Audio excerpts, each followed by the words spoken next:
The end-of-year office party was always a grand affair.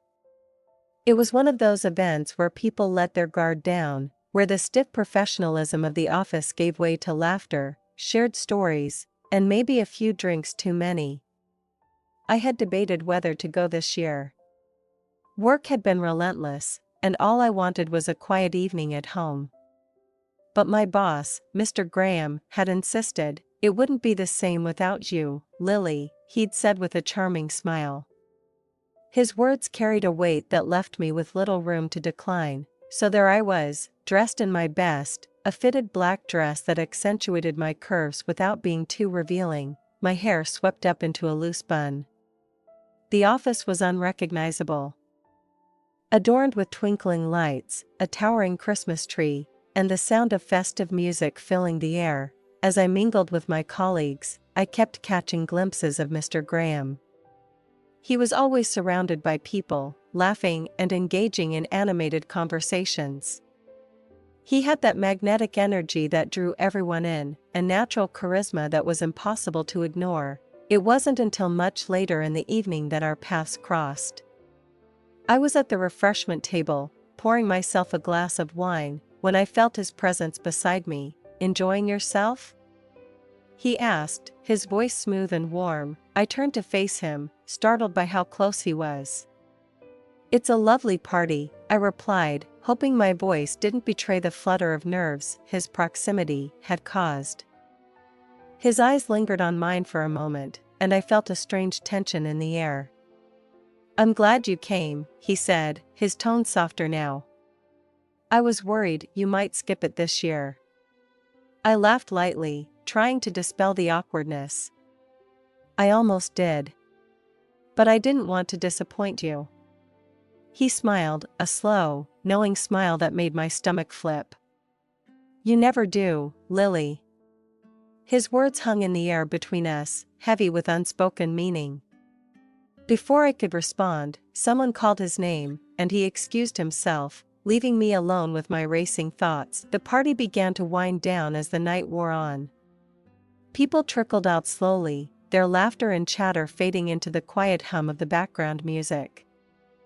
I found myself lingering near the balcony, gazing out at the city lights. I was lost in thought when I heard his voice behind me. "Beautiful view, isn't it?" I turned to see Mr. Graham standing there, a glass of whiskey in his hand, his tie loosened. He looked different, more relaxed, almost vulnerable. "It is," I agreed, my voice barely above a whisper. He stepped closer, leaning against the railing beside me. "I hope I'm not intruding," he said, his tone gentle. "Not at all," I replied, surprised by how much I meant it. For a moment, we stood in silence, the sounds of the city below us filling the void. Then he spoke again, his voice quieter now.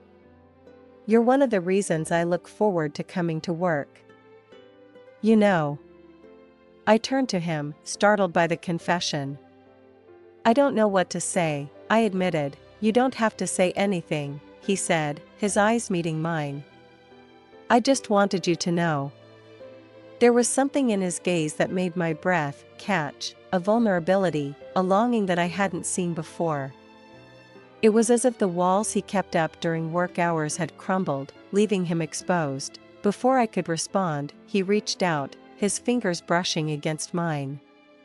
The touch was brief, fleeting, but it sent a jolt through me.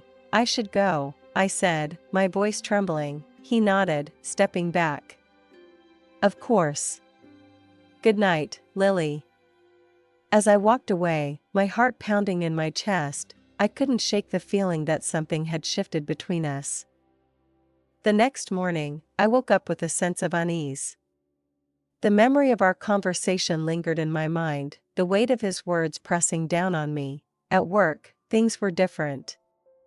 He was polite, professional, but there was an unspoken understanding between us, a tension that neither of us acknowledged. A week later, he called me into his office. I hesitated before stepping inside, unsure of what to expect. "Close the door," he said softly, gesturing for me to sit. I obeyed, my heart racing as I took a seat across from him. "I've been thinking about that night," he began, his voice steady. And I realized I owe you an apology. I crossed a line, and I'm sorry.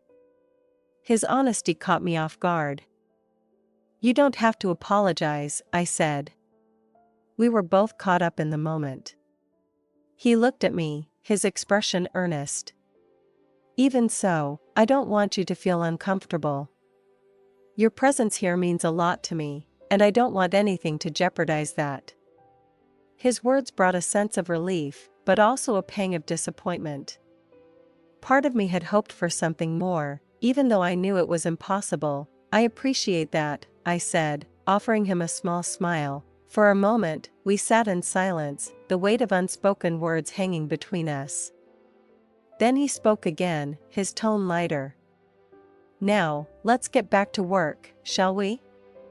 As I left his office, I couldn't help but feel a sense of closure. The moment we'd shared was fleeting, but it had opened my eyes to something I hadn't realized before, about him, about myself.